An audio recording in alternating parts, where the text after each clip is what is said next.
Hello YouTube, welcome back to Richmond. So tonight, if we just cast around this way, you'll see all of a sudden there's some missing track.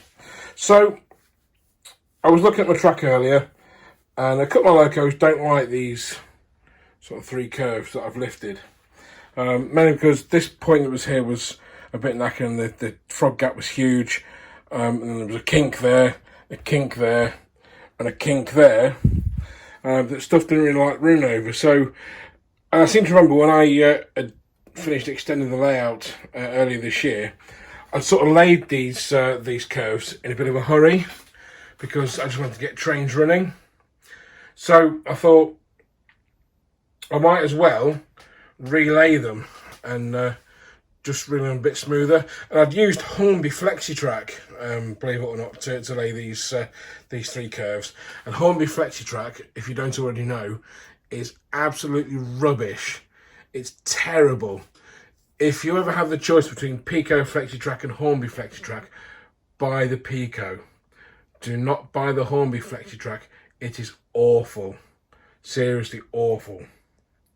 So, luckily, this track, as some of you may already know, I use Copydex to lay my track, and it's easy to spread because you know this stuff, it has a brush inside the lid, and once it's cured, it's relatively easy to lift.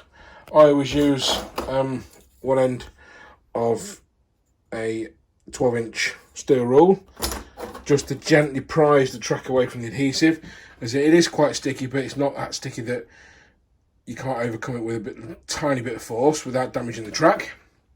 Unfortunately, the Hornby track, because it's so rubbish, falls to bits when you try and lift it. So luckily I've been to buy about 5 or 6 lengths of Pico FlexiTrack today from my local model shop, which is Malk's Models in Ilkeston. And so we're going to start here, and you can see where the gaps in the paint are. This is where, you know, I've painted either side of the track bed. So it's just going to go a little bit further outside that line just to make a little bit more of a smoother curve. And the same here, just to transition the curve out a little bit, because this is where the kink was. It was just like that. So we'll just smooth it out a little bit. And the same there. And hopefully things won't derail going into this set of points. And we've got another set of points to go there. They're not a brand new set of points. Mark's Models had some second-hand points in a box. I bought 3 sets, so hopefully they will be all right for that. And we've got a point motor to go back on that. We won't get it all done tonight. It's going to take too long. Probably tomorrow night or Wednesday night. And hopefully we'll have some trains running again. You may remember this G5, how it wouldn't go around the curves.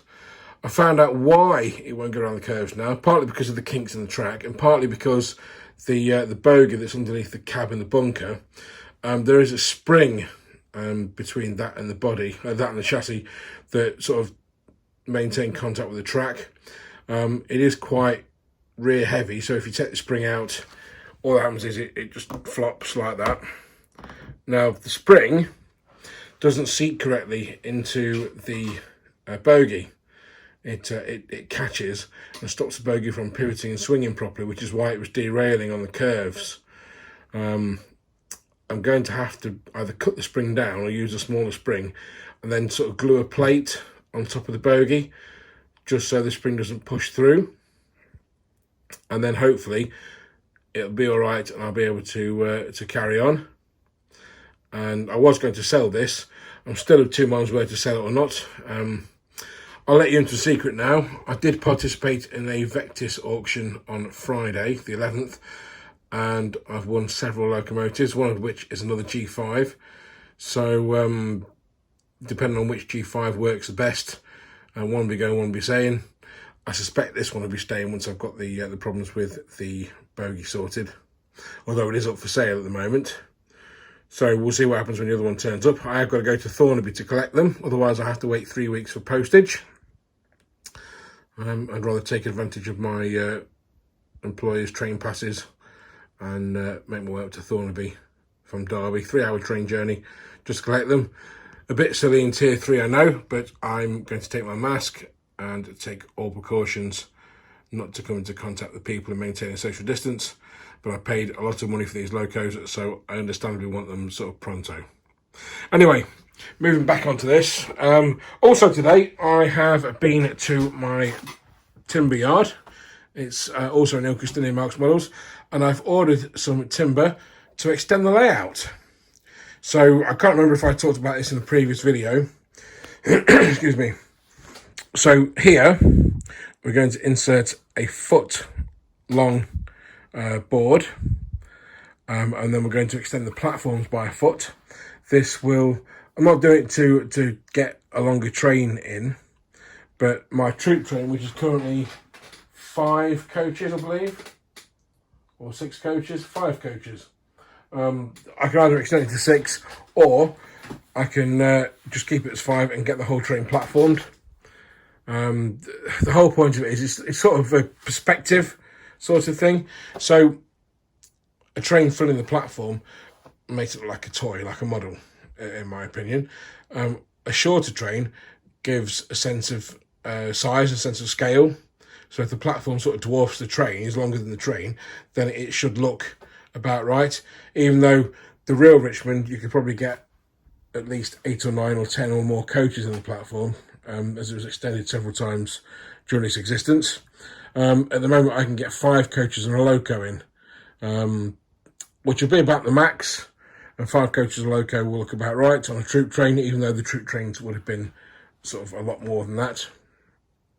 And the added bonus of this, the passenger dock platform 2, will then be able to get about 4 coaches in. So we'll be able to get a whole local train in there or more. And while I'm at it, we'll even out some of these gaps. I mean, there's a step here between this track and this one, and the same here. And there's one over here as well between those. That wasn't because I fixed it. So I might just lift this whole line and just relay it as one piece of track, just to get rid of that bit that keeps derailling trains. And on the subject of extensions, just over here, the unfinished part of the layout. I can't say it's all unfinished, but we're just waiting here to finish the goods yard. So we've got some, some tractors positioned here and a set of points there. And you remember my attempt at a set of coal drops. Not prototypical for Richmond, as apparently the rail sat on the on top of the brick piers. But we're going to build another board here, which we might be able to fit the station master's house on and the road up to Catterick. And this board that will go here will be dropped slightly, only by about 15 or 20 millimetres, so that we can actually get the coal drops on and not have to worry about raising the track and putting an incline in the track, so everything can stay nice and level and flat. So, oh, and also, as I said before, my new goods shed should be ready soon. My friend Matthew, who is a master scratch builder, is working on it as we speak, so hopefully that should be finished soon. So back to the curves here. Next time we see this, hopefully I should have relayed all of that and we should have trains running nice and smoothly. So thank you for watching. If you haven't already subscribed, please do so. The subscribers, it does massage my ego, I must admit, but it's nice to see more people subscribing and enjoying me doing what I love, my hobby. So please subscribe and click that bell notification to get icon to get your notifications, and I'll see you soon.